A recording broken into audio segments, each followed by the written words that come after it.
Hey, what's going on? Your friendly neighborhood motor winder here, and I think I made an abomination.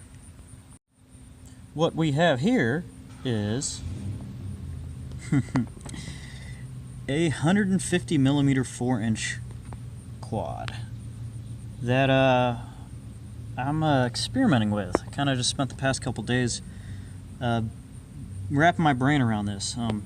I have 1806 motors, if anybody remembers those, and I rewound them. Just took a wild guess on what kV I was kind of shooting for, and then I had two 3-cell batteries laying around, and I wound these and made my own 6S pack out of them. And what I'm trying to do with this is, well, there's something that I haven't seen in regards to the high volt revolution trickle its way down towards, and that is the sub 5-inch class quads.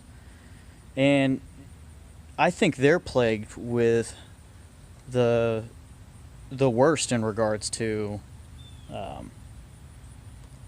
and 4-cell problems, which is a small enough battery that has a high enough C rating to accommodate it. So what you often see is, you have these 3-inch, 4-inch quads that are fast as, if not faster than 5-inch quads, but they're plagued with, because they have to run smaller batteries, they don't have the amps. They can't push the amps. So I would have figured that the natural trickle down would be, I think they are even more a candidate for the high volt, and but you don't see it. So maybe I'm doing something new.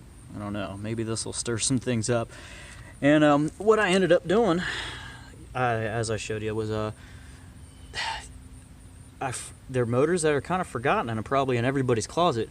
They're what everybody kind of started with in the hobby with our 5-inchers, and that was 1806s. And Stu did a review on a 5-inch quad that has 1806s, and but it's 4-cell. So I kind of just took a wild guess at it, took a crack at it. I'm working on the past few days. This is not anywhere near my final iteration, but I took the pod off of, or the guts off of my 5-inch quad, and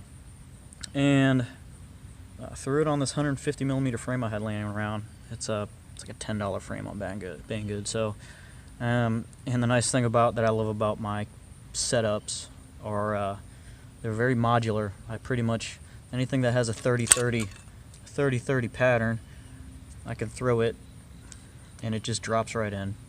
And but nobody makes 6S ESCs that are, or individual ESCs that are not smaller than 30 amps. So it's got big 30 amp ESCs on there. Nothing on this by any means is tidy. But this is also just a proof of concept. I'm trying to work the bugs out and see if I got one, if I need to rewind these motors or not. And the final iteration is not going to have, I'm going to be throwing a 4-in-1 ESC on, and but I'm more or less trying to figure out whether I got the kV right on this. My goal was 10 amps on full throttle with these props, and and we'll see. I got to fully charge these. This pack I threw together, literally it's the 350 milliamp China Hobby lines that I ran in series. Excuse me. And they'd been sitting in storage, so they only had like 30% charge on them. And so I need to fashion up a balance plug for it to charge it and throw a full charge on here, and see what this thing could do. So more to come. All right, so let's test out a 6S 4-inch with a 350 milliamp 6S pack that I made out of two 3S packs, ran in series. So this is the arm. Hopefully she doesn't die. It's good so far. First hover.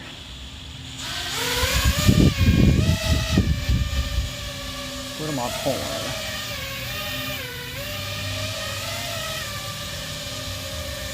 Three amps. Yeah, the battery's low. It was dead to begin with. Alright, let's land. So, max at hover was 5 amps.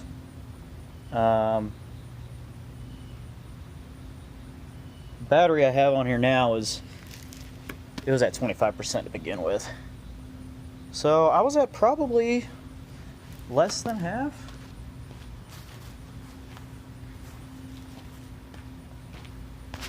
Maybe a quarter throttle to hover. So the leads I got on here on this battery are, everything's long. Ooh, that front left motor's a little warm. I wonder if I didn't wind that right, or if I got some vibration issues. It's a little warmer than I want it to be. The other ones are good. I may have just not wound that as good as I could have. So, yeah, that ESC is a little warm too, but she flies.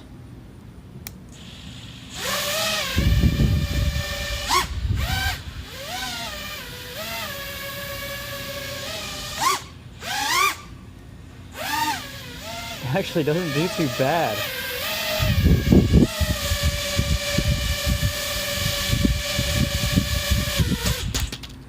A little below half on a hover, so front left one, it's not hot now. That might have just been, I might have to mess with tuning,